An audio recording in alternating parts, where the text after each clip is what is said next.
Genèse, chapitre 4. Adam connut Ève, sa femme. Elle conçut et enfanta Caïn, et elle dit, « J'ai formé un homme avec l'aide de l'Éternel. » Elle enfanta encore son frère Abel. Abel fut berger, et Caïn fut laboureur. Au bout de quelque temps, Caïn fit à l'Éternel une offrande des fruits de la terre, et Abel de son côté en fit une des premiers-nés de son troupeau et de leur graisse. L'Éternel porta un regard favorable sur Abel et sur son offrande, mais il ne porta pas un regard favorable sur Caïn et sur son offrande. Caïn fut très irrité, et son visage fut abattu, et l'Éternel dit à Caïn, « Pourquoi es-tu irrité, et pourquoi ton visage est-il abattu? Certainement, si tu agis bien, tu relèveras ton visage, et si tu agis mal, le péché se couche à la porte, et ses désirs se portent vers toi, mais toi, domine sur lui. » Cependant, Caïn adressa la parole à son frère Abel, mais comme ils étaient dans les champs, Caïn se jeta sur son frère Abel et le tua.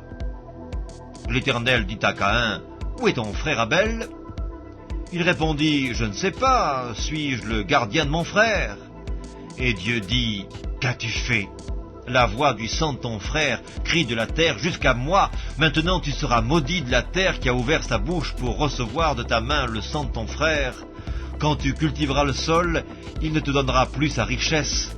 Tu seras errant et vagabond sur la terre. » Caïn dit à l'Éternel, « Mon châtiment est trop grand pour être supporté. Voici, tu me chasses aujourd'hui de cette terre. Je serai caché loin de ta face. Je serai errant et vagabond sur la terre, et quiconque me trouvera me tuera. » L'Éternel lui dit, « Si quelqu'un tuait Caïn, Caïn serait vengé 7 fois. » Et l'Éternel mit un signe sur Caïn pour que quiconque le trouverait ne le tuât point.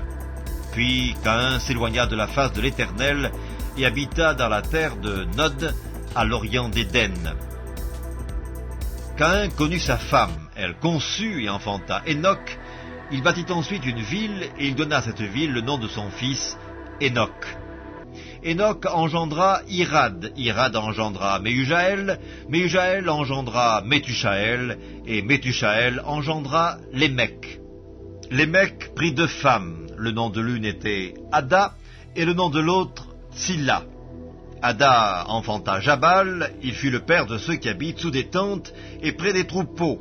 Le nom de son frère était Jubal, il fut le père de tous ceux qui jouent de la harpe et du chalumeau. Tsilla, de son côté, enfanta Tubal-Caïn, qui forgeait tous les instruments d'airain et de fer. La sœur de Tubal-Caïn, « Ada et Tsilla, écoutez ma voix, femme de Lémec, écoutez ma parole. J'ai tué un homme pour ma blessure et un jeune homme pour ma meurtrissure. Caïn sera vengé 7 fois et Lémec 77 fois. » Adam connut encore sa femme, elle enfanta un fils et l'appela du nom de Seth, car, dit-elle, Dieu m'a donné un autre fils à la place d'Abel que Caïn a tué. Seth eut aussi un fils, et il l'appela du nom d'Énoch. C'est alors que l'on commença à invoquer le nom de l'Éternel.